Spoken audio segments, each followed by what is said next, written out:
Hello and welcome to this edition of Conversations from the A&amp Network. In this episode I speak to adoptive parent Matt, and he shares his experience with his partner of adoption. It was a complicated and challenging path, having to change agency mid-assessment, but they are now parents and Matt is open and honest throughout this interview. As always, if you have experience of adoption, fostering or special guardianship from any perspective, personal or professional, and would like to share that on the podcast, please get in touch through the Facebook page, the app formerly known as Twitter, or you can email us at anfpodcast@gmail.com. My name's Matt. I am married. I've been married to my husband for 6 years, and we've been together 9, just celebrated 9. And we have had our son for 2 years.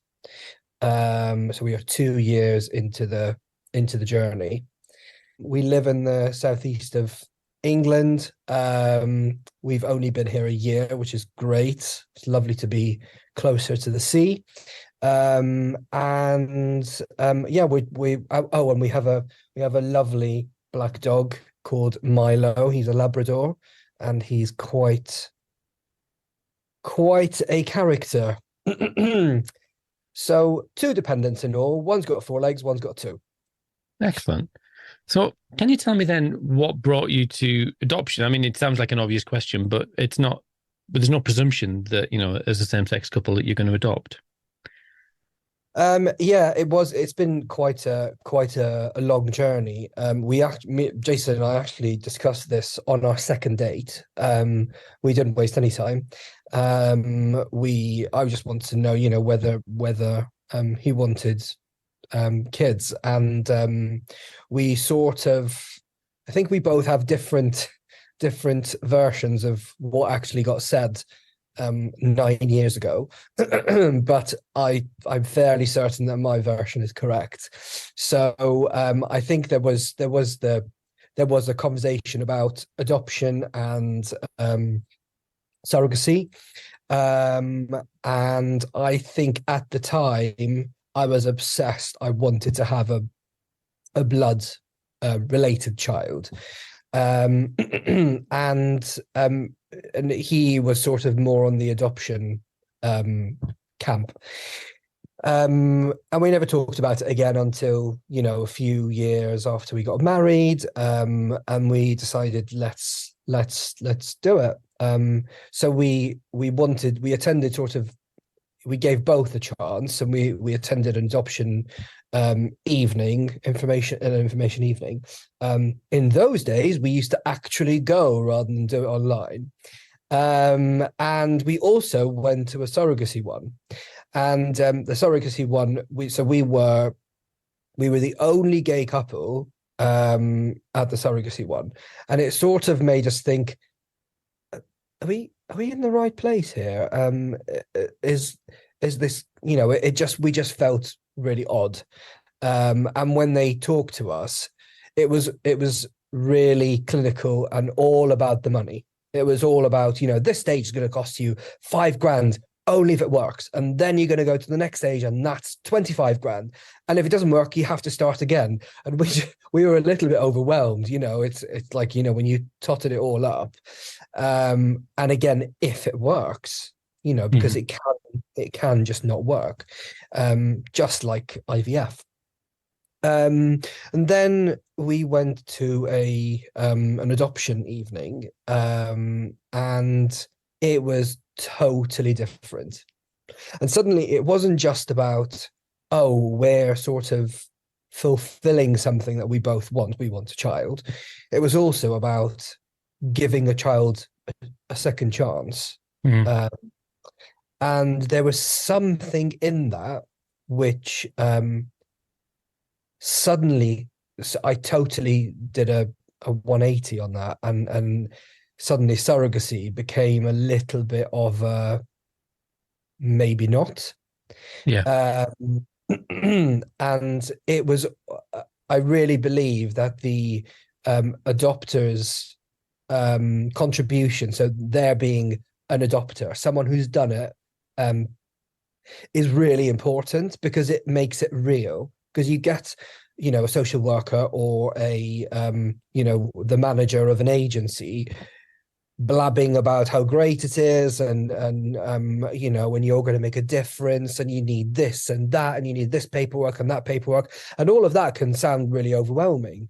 But when we heard from an adopter and pictures of when this child was 3, and then another one when he was 7, and another one when he was 10, at the time he was 16, and suddenly this wave of excitement just went through me, and I wasn't really expecting it, because I was just expecting something similar to the surrogacy. You know, they're going to tell us, and this is how much it costs. And I kept waiting, like, are they not going to tell us how much it costs? Well, I didn't even know at that point that the adoption journey is totally different. And we went home, and it's funny because both Jason and I thought maybe we should have 2. I now think I'm mad, because, you know, further down the line we realized 2 was not the thing for us. But funnily enough, you know, we both came home thinking, oh, maybe we should adopt siblings, because at the time we knew nothing about together apart assessments. We knew absolutely nothing. All we knew was, this is the journey, this is the process, and this is what happened to this lady who did it, and she was really successful.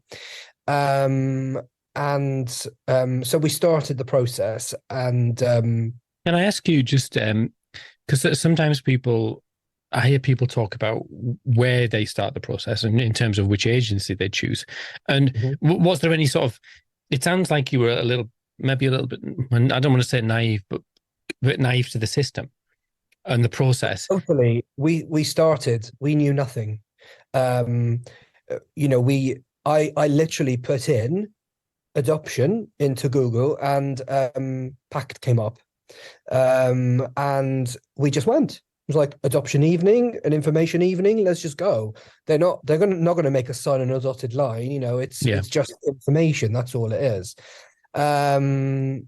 So yeah, we were totally naive. I mean, at the time, this was back in 2018. So I don't like to say this, but it sort of is. The market was very, very different. You know, the number of children that were available versus the number of parents wanting to adopt was very different to what it is now. So there was that freedom, and I think we knew nothing. We were going in totally green, not really knowing what to do, where to start from, who to talk to, and we hit a lot of walls. There was, my goodness, when I think about it, there was probably more walls in the process. The walls were longer than we've been parents.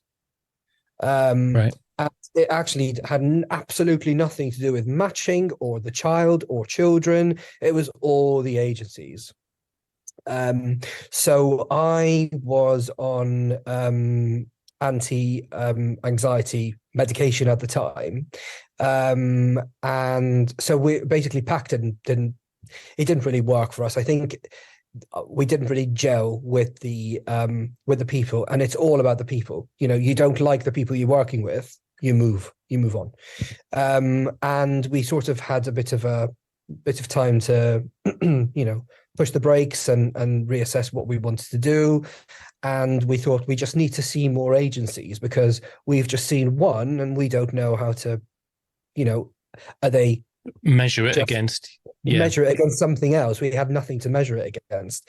So we went to Bernardo's, and in fact we actually met the I don't know, the top person in New Family Social. I think she's the CEO, something, Tor, her name was. And we met her there. I was like, oh, great, this is amazing, you know. And it really was a blueprint of how the adoption community works. Wherever you go, you are going to make a new connection. You're going to learn something. You're going to meet someone new, and that hasn't changed till today. It's it was great to be there to listen to the social workers talk. We were petrified of the matchmaking process because we thought, somebody's going to take the child we want. It was all suddenly all of these feelings started to sort of go through us. We decided not to go with Bernardo's. There was, to be honest, I can't even remember why, but it wasn't the right agency for us. Not that there was anything wrong with them, just they weren't the right agency. So we then went to see, and we had a really long meeting with them, and they were so knowledgeable. She was like Wikipedia. She could tell you how many children there are currently available in Birmingham, and she'd reel off, and 25% of them are siblings, and 10% of them have additional severe needs. And we were like, my goodness. And both myself and Jason are data professionals, so I think we were drawn to that. That we got on the train and we were like, oh my God, she really knows her stuff. Unfortunately, she didn't. They strung us along for about 6 months, and then eventually they dropped us because I was on anti-anxiety medication. They said we didn't have enough support. They gave a lot of reasons, despite the fact that, glowing letter from my GP. I had my current therapist write a letter to say, all good. My first therapist, that was a bit embarrassing, write a letter to say when he left, he was all good. After 6 months of stage 1, having done all the forms, never had any contact with any social worker. It was literally just everything's on email. We were dropped, and we just got an email with an offer to have a conversation. And I've never felt more ashamed and like I was outside the principal's office more than that call. She was awful. I mean, the whole one of the cornerstones of having an adopted child, which she had 2 of, is pace. We live by pace.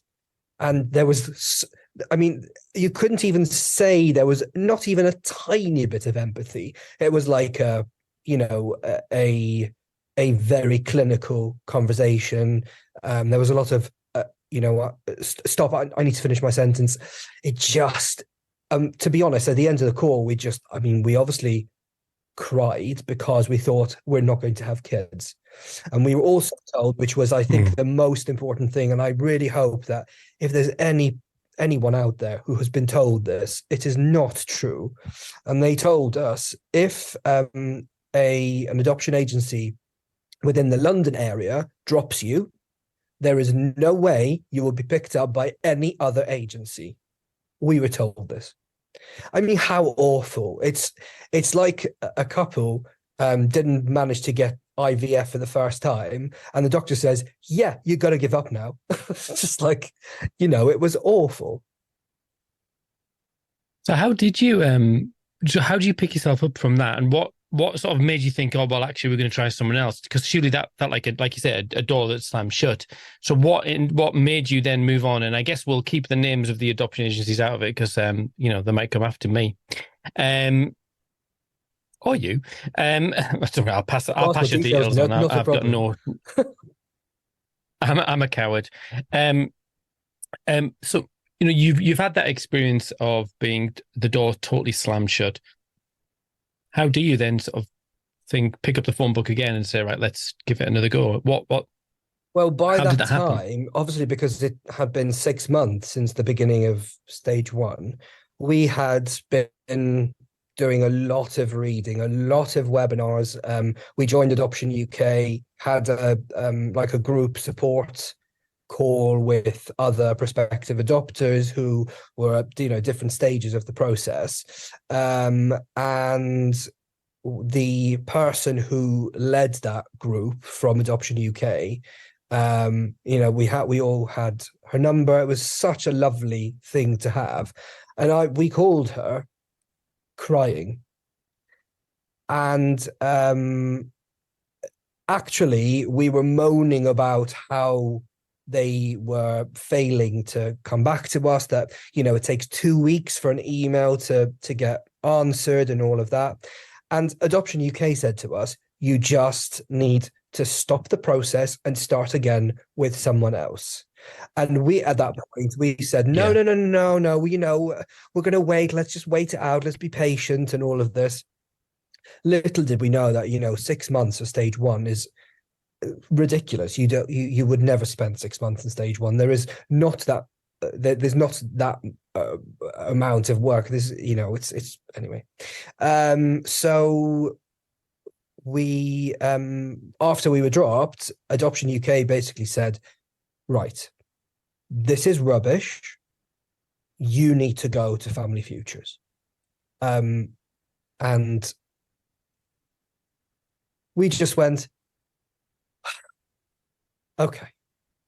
So we have to tell our story again. We have to open our hearts again. Yeah. We have to feel like we're being scrutinized again. But that's why it's really important to go to sort of do your homework, look at the Ofsted ratings, because we didn't look at the Ofsted ratings. We then looked at the Ofsted ratings for Family Futures, and it was outstanding. And in fact, we were part of the Ofsted inspection. I think it was last year. They interviewed us as parents, and the result of the inspection was outstanding with nothing to work on, which is incredible. So they had no points to improve. Everything was as it should be, which says a lot about them, because the process from beginning of Family Futures to child placed was a year. So tell me about that. Then you went through stage one, I presume, and are you okay to sort of talk about how they addressed, or the concerns that the previous agency had raised in terms of mental health, which I think is my experience and what I know is that often is something that agencies and professionals are anxious and nervous around. So what was the difference in Family Futures? What made them say, actually, we're comfortable with this, we can make sense of this?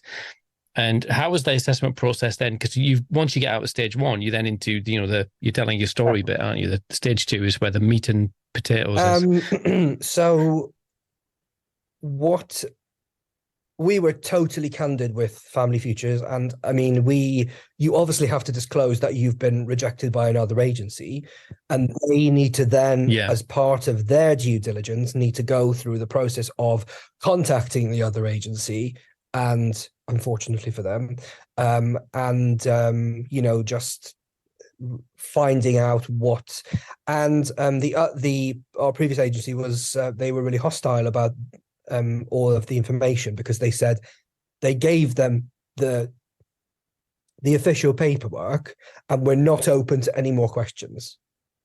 Which, I mean, sometimes we joke about it now because it's such a long time ago, but it was as if there was something else, potentially homophobia, I don't know.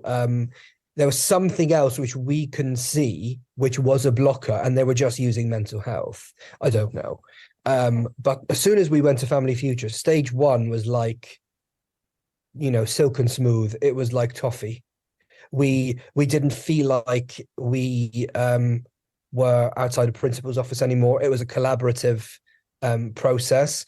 The huge difference between stage one, I think, with the stage one we had and stage ones in many, many, many, many other agencies, it's not necessarily a bad thing. It's just better the way we did it.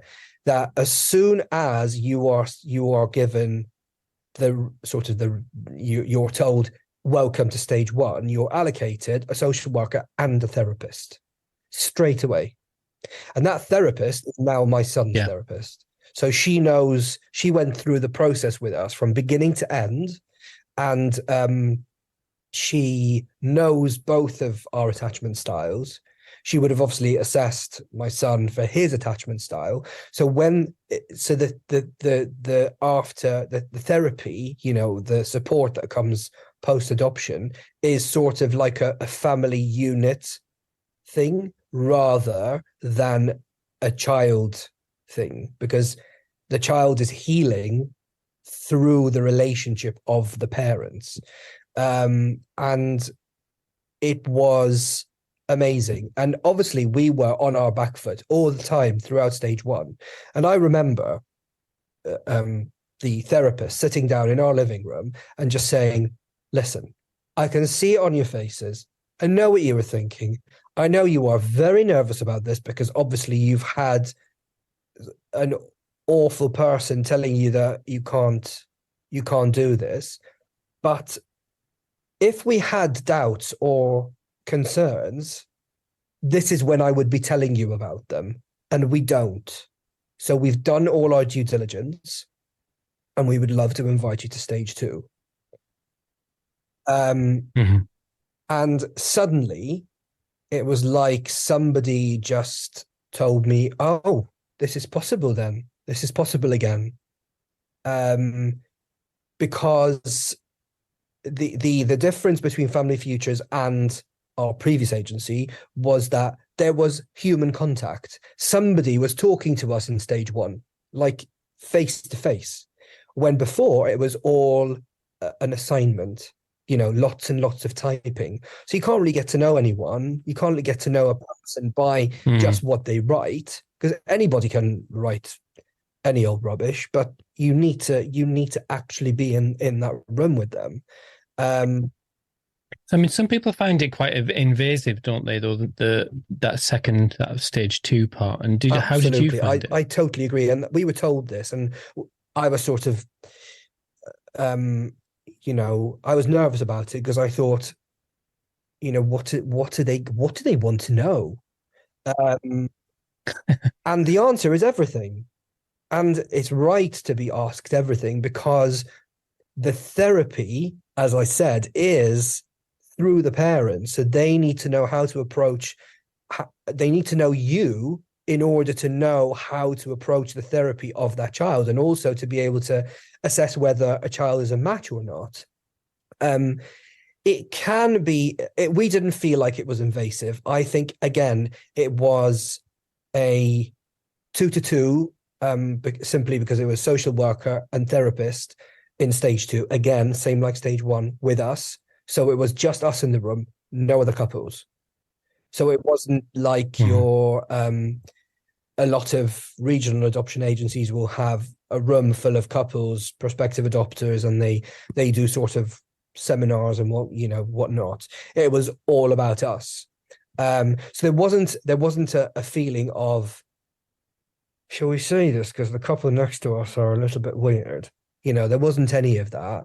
Or I'm a bit afraid of talking about my past because why should they hear it? Why should these other people who I've never met hear it? So we didn't have that. It was on a sort of a private, in a private room. And never were we made to feel, no, I'm sorry, you need to talk about that. No, we wouldn't. It was never like that. It was always a very collaborative process. Our social worker was great, constantly taking notes, bless him, which all went into the PAR. But again, because it was social worker and therapist, there was always a social work point of view and a psychotherapy point of view, always throughout the process. To be honest, it was like 6 weeks of free therapy for us, which was great. However, if as a couple, there are things that you have not talked about or addressed or come to terms with, it will be hard, because they will pick out on that and they will, it'll come out. So a lot of people will say, why do they want to know why I broke up with my boyfriend? And why do they want to contact him? How embarrassing. And obviously it can be a little bit embarrassing because you might think, oh, what, they're going to say things that will not really contribute towards a good picture of us. But what you don't know when you're in the process is that social workers' jobs is that, and if someone is trying to bad mouth the prospective adopter just for the sake of it, they smell it out. From the word go. And there were we didn't have any of those instances, thankfully, but I think the learning point is, before you go into the adoption process, you need to be the strongest unit you can possibly be, because whatever is not is sort of lying outside of the relationship will come out. So we didn't, because we knew everything about each other. We knew what we wanted. There were certain things which sort of needed a little bit of TLC. And yeah, that I hadn't realized that about you, for example. That's why I thought it was like free therapy. It was absolutely amazing. And we came out of that 6 weeks quite sad that we're not going to go back, because we really used to enjoy it.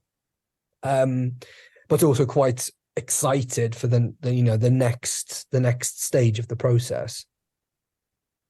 So you were approved, and then you sort of go into that quite complicated moment in life where you're looking for a child, or people are looking for a child for you.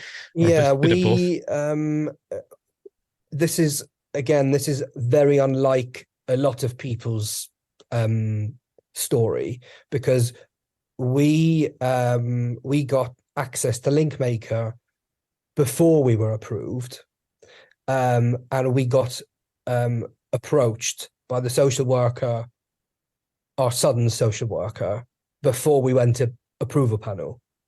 So they waited for us to be approved to start the process of matching. So that's why I said it's ironic how stage one with one agency was half of the entire process, including placement in another. So that part of the process was super, super quick. Was that a bit sort of, was that a bit, well, no, I was going to say nerve-wracking, but is it kind of all of a sudden it's like, oh my goodness, this thing is going to happen? It was exactly like that. It was like being on a roller coaster. It's like, okay. Oh, look, there's more information. And it was, we'd finalized everything and did some people call it a blind viewing. Some people call it I can't remember what called it. So we were able to meet him. He didn't know who we were. Even, now he tells us, I knew you were going to be my dad and daddy. Okay, did you know?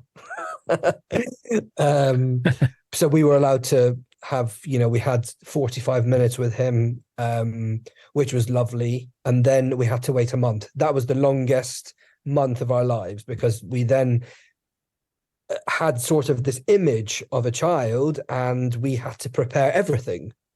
Everything went quite slow in our heads, but it was also going quite fast because there was so much to do. But from then on, it was, everything happened. We started stage one at the beginning of November, and our son got placed on the 26th of October the next year.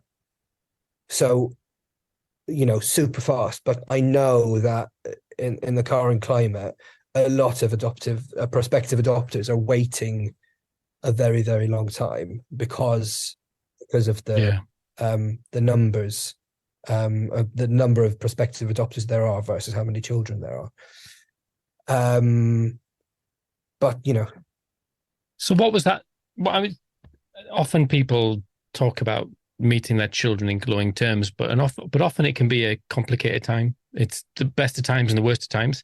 There's a lot going on. How was it then? Sort of those first weeks, those proper introductions, moving into a child moving in. How did you find that I think experience? it went from exciting to very quickly being the most difficult thing we've ever done. So,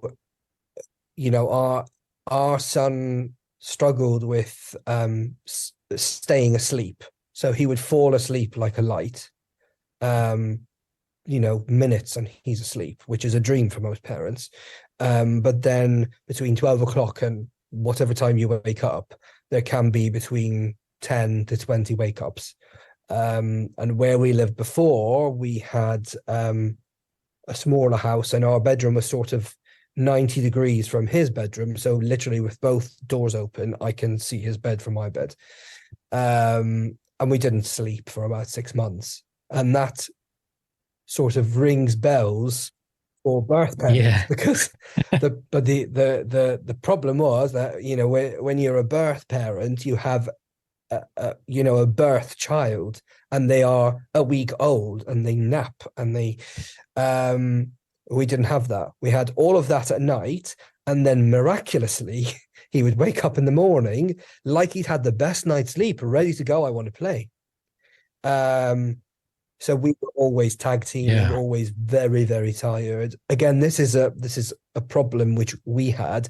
Other adoptive parents will have very different problems about trying to get their child to go to sleep. We didn't have that, thankfully. So it was very hard. Christmas, when was that? 2021. Christmas 2021 was the hardest Christmas of our lives, because we felt throughout the matching process, we thought we can support this child. We were very honest with the profiles we were seeing. Some profiles, like, you look lovely, but I can't meet your needs. It's just not fair. Which is a bit of a social worker's dream, because a lot of prospective adopters will just say, oh, they're my dream child, and then you look at the needs, but can you meet their needs, which is what adoption is all about. And we were very honest about that from the beginning. We would not look at a profile if we couldn't meet their needs, because we're just setting ourselves up to fail. So we thought we were going in and, we've definitely got it. We read every book. Our agency told us that we were they actually said, stage 2 for you, there's not going to be anything new. You're not going to learn very much from stage 2. Just consider it as a bonus, because we'd read all the books, we'd done all the webinars, because we'd been in the process since 2018. We'd been, doing all our research. Christmas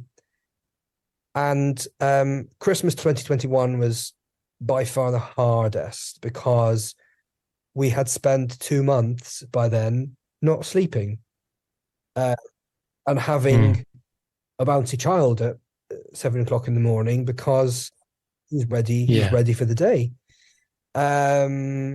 And it was basically like, it was, his emotional age was 18 months and his chronological age was 5. So it was very hard for us, but also very hard for him. He'd wake up in the middle of the night scream, because he'd been severed from everything he knew, and suddenly he's in this stupid, weird house with 2 people he doesn't know. I mean, how hard is that? It's just, adoption is hard. And we struggled. We really struggled. And that's why the homework of, doing the homework before you get into a process with an agency is so important, because the support that we received in those 2 months saved our family. So my son's therapist called us about 3 times, even after the offices were closed, because she knew that we were struggling. We tried every strategy. I asked all my birth parent friends. I asked every group I was on. I was like, right, how many of you have sleep problems? Raise your hands. Now tell me what you did. And I would write them down and try them. His therapist would give us, ideas. Try this, and now try this. We just need to get you to sleep. How are we going to win here? And my husband spent 8 weeks, about 8 or 10 weeks. That was the last straw, sleeping on his floor, so next to his bed, so that he can feel like there is a presence in his room. And that seemed to be the thing. We then started to sort of take that away slowly. And there, as he felt safer and safer,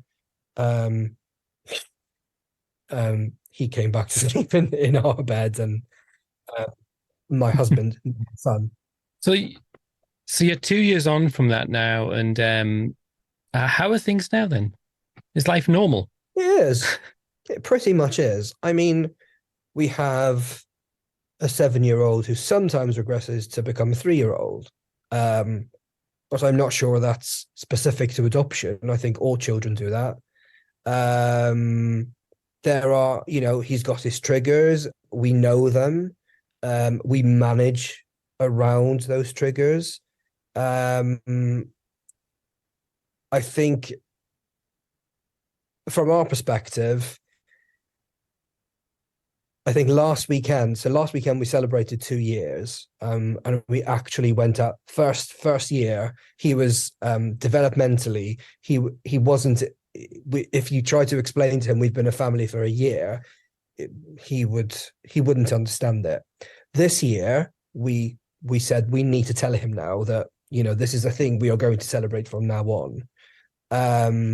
And we realized that actually every single word that we read or listened to or talked to different people in the adoption world, and we're always, eager to learn every single part of the process, all of that has contributed to our son finding his feet, and he is becoming more and more grounded as time goes by. And I think it took us, or me, I don't know, me, a really long time to understand that it is us. This is the reason why he is doing as well, because he's healing within the relationship, within our relationship. And I always used to say, oh, we're just lucky to have him, he's a great child. And I then remember and see videos and photos of 2 years ago, and it was hard. And you forget, as soon as the problem disappears, you forget about it because you're on to the next problem. And there will always be cracks in the vase because that's what trauma is. But him understanding his past and understanding where he came from and what his previous caregivers have done to him and how it's affected him, gives him control over his life and control over his life story. And it's just so beautiful to see him flourishing and growing, and growing up and becoming more grounded. I think that's the most important thing, just to be a little bit more, just calm and be able to self-regulate. It's just amazing to see and hear him telling me how he went into a treehouse when he felt really wobbly when another child was really angry at him. And I was like, I burst out crying. Like, that's self-regulation. Oh my goodness, that's amazing. It was so emotional in the car. Nirvana. And I forget that who taught it to him? Me. We taught him that. And he got it by the horns and ran with it. And he was successful. So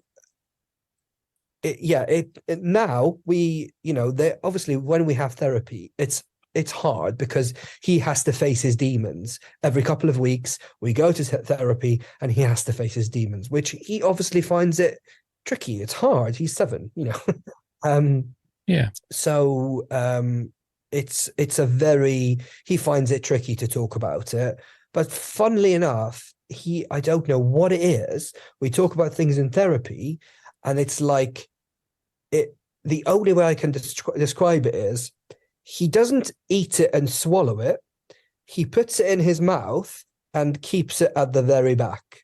And then every day he'll take a little bite out of it. And then a week later, he'll come back to me and say, do you know what we were talking about in therapy? Blah, blah, blah, blah, blah, blah. And I just think, my God, you've processed it. And it's incredible. That sounds so good.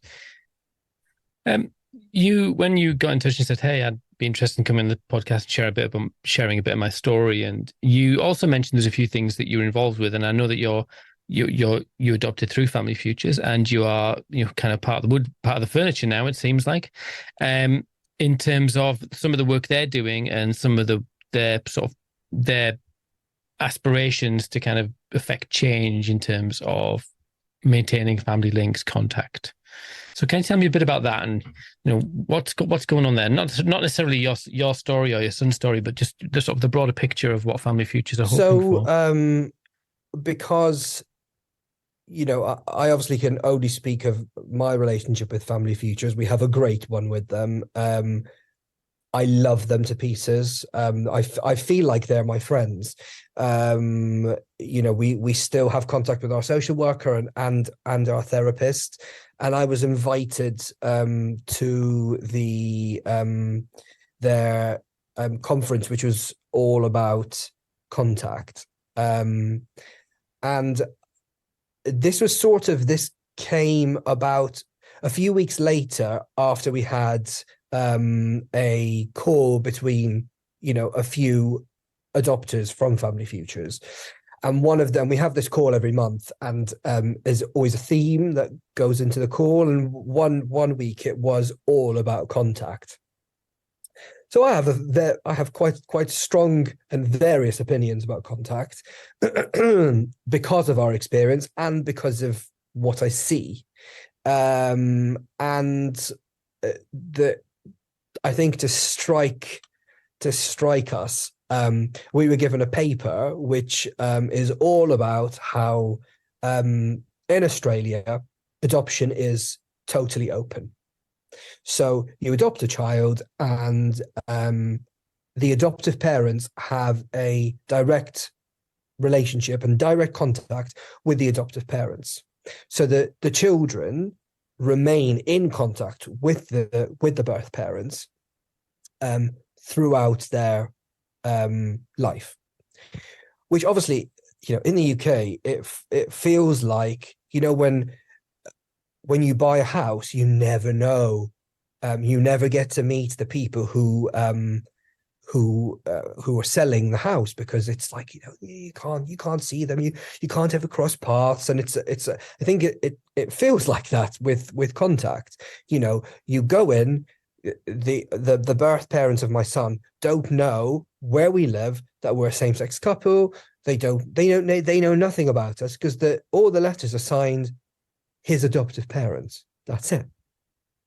And it feels quite clinical. So we sign an agreement which is not even legally binding. We do it because it is good for his life story, and you agree to exchange letters with A, B, C, D, E, because it is not safe from a safeguarding point of view to have anything more than that, which I understand. But then obviously you see how in Australia they have totally open contact, and you think, okay, I might not agree with that, but surely there's something that we can learn from it. I was going to question that, because I'm not an expert and I've never been to Australia. But my understanding is that is there's caveats around that, though, isn't there? Like in all circumstances, there are even within the UK, we would openly acknowledge that there are some reasons why children shouldn't Of have contact course. with their parents. Uh, and I'm sure that's the case there as well. And that there's a goal, but to move towards sort of having those much more meaningful and sort of substantive interactions between children and biological parents when that suits. Is that not what we've got? Isn't that where we are going in the UK anyway? I'm just maybe being a bit of sandpaper in this conversation, just to. Well, when we were doing stage 2 in the process, we were asked, would you be open? For Yeah. example, obviously we, at that point, we didn't know anything about our son because we were still in the process, nothing, they just ask you, would you be open to this? Would you be open to that? And then they write it down. So they said, would you be open to having a birth parent come into Family Futures, and it would all be simulated, organized, all the questions would be pre-agreed, everything it feels like a little bit of a machine, but for the child, they get to, in successful circumstances, they get to have the experience of contact with their safe base in a safe way. And I said, absolutely, yes, we both were open to this. However, when you then start looking at CPRs and you start to look at the individual cases of these children, you start to think, then is it a good idea? And I think with our son, it was definitely, it was definitely not a good idea. And I have heard through the conference, I've heard where cases where they did a simulated contact experience with Family Futures, and the effect on the child, there was a lot of regression with the child after. It was very difficult, and obviously the caveat is that if at any point the child needs to leave that situation, the child is allowed to leave that situation. So the child is in 100% control of the arrangement, which is totally different to when they have contact in contact centers, because the child walks in, the social worker looks at their clock and it's an hour, and they get an hour with the child, and that's it. When this is in the control of the child, which is totally different. And I think it would be great that if there are more of these situations where it is possible. However, there is no guideline. There's nothing. The government doesn't provide anything. Even the contact arrangement between birth family and the child, or siblings and the child, that's not even legally binding. You sign it. If after the adoption order you decide, sorry, no, not going to do this, you are well within your rights. So yeah, and it's quite sad, because that means that if the adoptive parents haven't been trained properly and they don't understand the impact of contact with the identity of the child, they can just withdraw contact, and then you can't get back that time, because we're obviously communicating with the birth parents. We write letters, the letter is sent, we put it in a box. The letter is received, we put it in a box.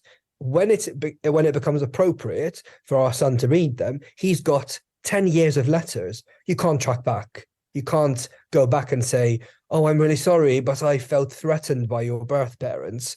Well, you haven't had a very good assessment then. You as a unit are not strong enough. I mean, that's a really interesting point. And I spent some time with a social work team recently, and they were acknowledging that there's the challenge is that oftentimes prospective adopters some, so all the caveats. Sometimes there's an element of them saying what they need to say to get through the process. And that's where there's like you say, the minute the adoption order is in and they become the legal parents, then they can do what they want. And if they're not comfortable with that, even if that's, like you say, if that's their discomfort as opposed to their child's discomfort, then they can go, actually, no. And no, there's not a jot anyone can do. And I don't like writing to the birth parents. I have to admit, I'm not ashamed to say it. I don't love it because why do I have to share this? But that's adoption. I'm always going to share my child with somebody else. I'm always going to be the primary carer of my child. We're always going to be his safe base, but we always share him with his previous life. It's, it's a fact. But we do it because in 10 years, I want to hand him a dusty brown box and say to him, let's now read 10 years of letters. And he can see for himself that we were always on the right side. We were always doing the best that we can for him. And the negligence or the lack of writing came from the other side and not us. If it was the other way around, they were writing and we weren't writing back, even though I'm not sure if that's even possible, because I think the adoptive parents need to write and then the birth parents write back. I think that's how it. Well, there's some interest. There's not a lot of data around that. And if someone sent me some through, he'd done a Freedom of Information request in terms of contact arrangements, and actually there was a significant number of biological families that are writing and not being written back to by adoptive families. I will dig out that data and do something with it one day. But I mean, as you say, that there's a lot of assumptions around the ability and skills of a parent who's lost their child to actually write a letter. What do you write? And where do you even start?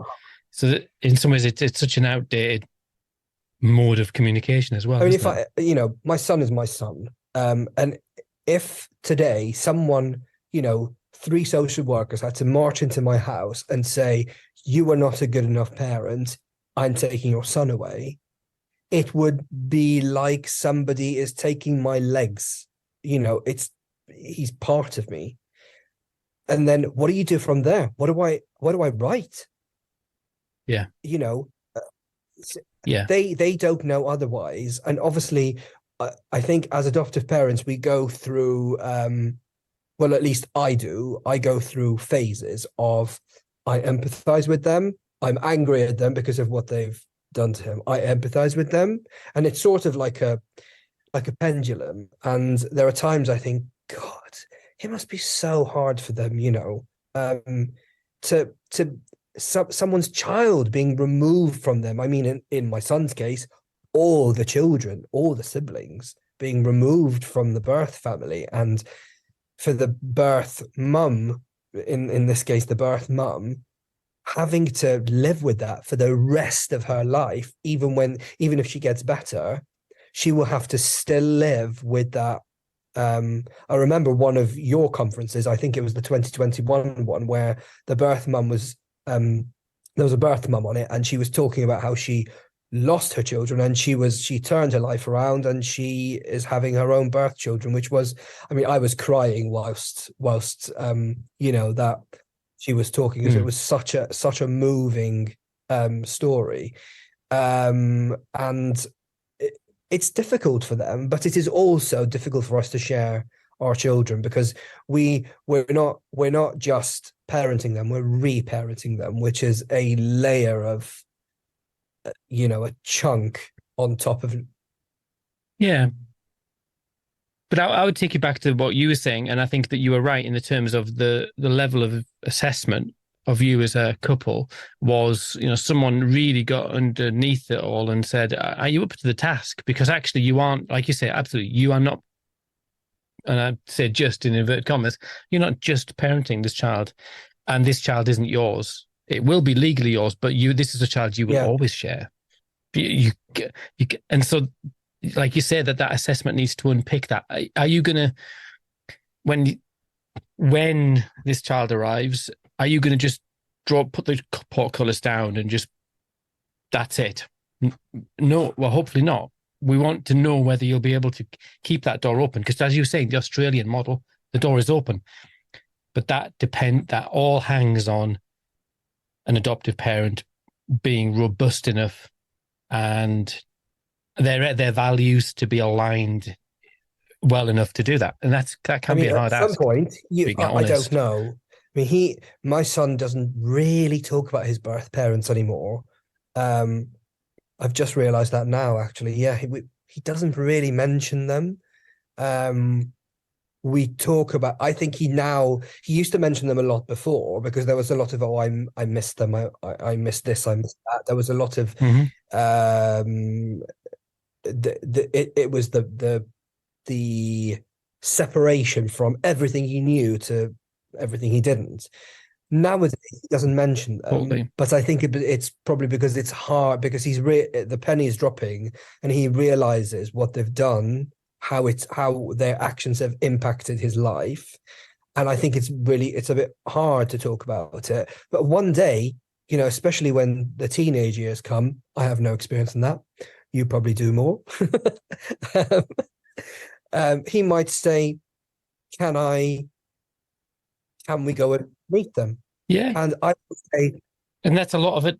A lot of adoptive parents have that experience of children go quiet, because it's not necessarily bubbling away, or it's not to the surface, but it doesn't mean it's gone. And then at adolescence, like you say, all of us have those questions: Who am I? Yeah. Where did I come from?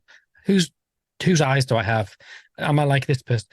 And that's when this stuff resurfaces. And sometimes I see a lot of adoptive parents then thinking, right, feeling much more secure now, 10 years down the line, much more secure in my relationship with my child. Let's pick up the trail of this contact. It's just gone dead, because we've let it, I'm not saying about you, but we've let it wither on the vine, and the contact has gone dead, and we can't pick it up. And now's the time we really need to pick it up, because my child wants to pick it up. And so, and then, the visible threat that they felt as a 5-year-old, a 3-year-old, a 2-year-old they don't feel that at 15. They'll go, well, what's the big deal? Because they're 15, and their risk, how they feel about risk is they're going to live forever. I mean, one of the things which we do to, and again, this was discussed in the assessment. We took everything they told us in the assessment, and we used it. Every single thing they said, we were like, yeah, we'll do that. So one of the things they said was, how do you feel? It always starts with, how do you feel? How do you feel about displaying photos of the birth family in your house? Yeah, fine. So my son has pictures of his siblings, his birth mum, his birth dad. I don't like looking at them, but that's not.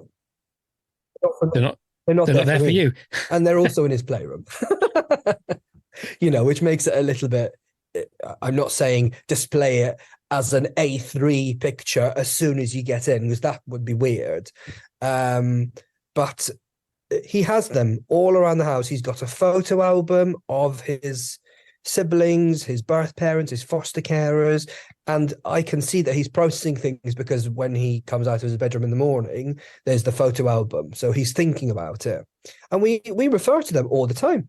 We sometimes in a bad way, sometimes in a good way, because obviously they've hurt him, and we acknowledge that, but obviously they've also given him, they've given us him, and that's beautiful.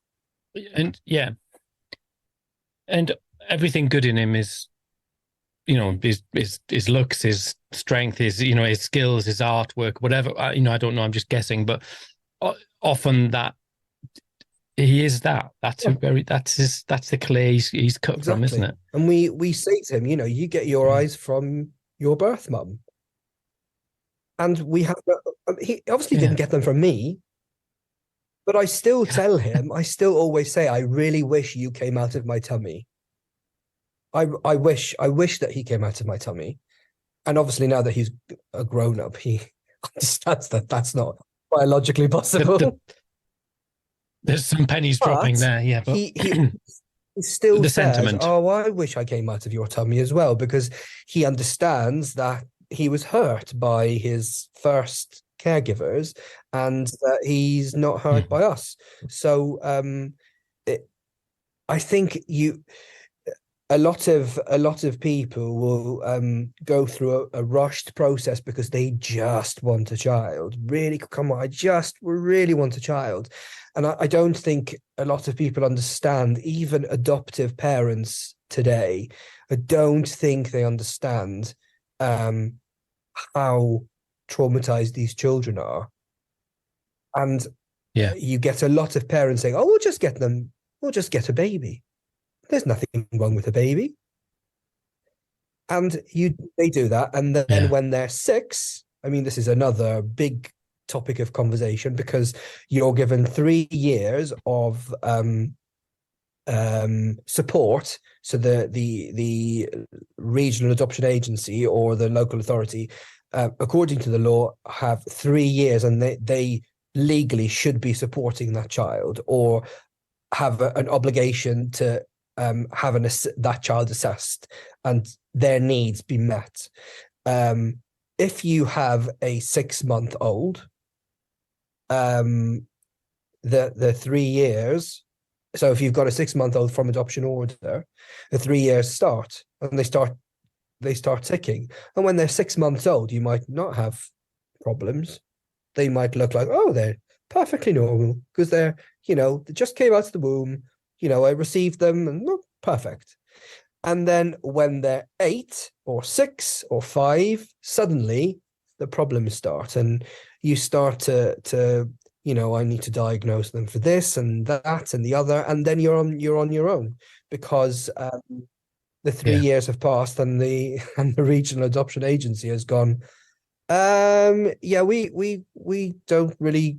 This is your thing now. Yeah, I might challenge you on some of the legal stuff there, but I'm not going to because you're the guest, and that's rude, But isn't please it? do. So, all right. Well, that's not true. That all adopted children have a right to assessment of need right throughout their childhood. They remain the statutory responsibility of the local authority that they were placed from for the first 3 years, and that then transfers to the local authority that you live in. Yes, after correct. 3 years. There's no requirement to meet the need at any point, at any age.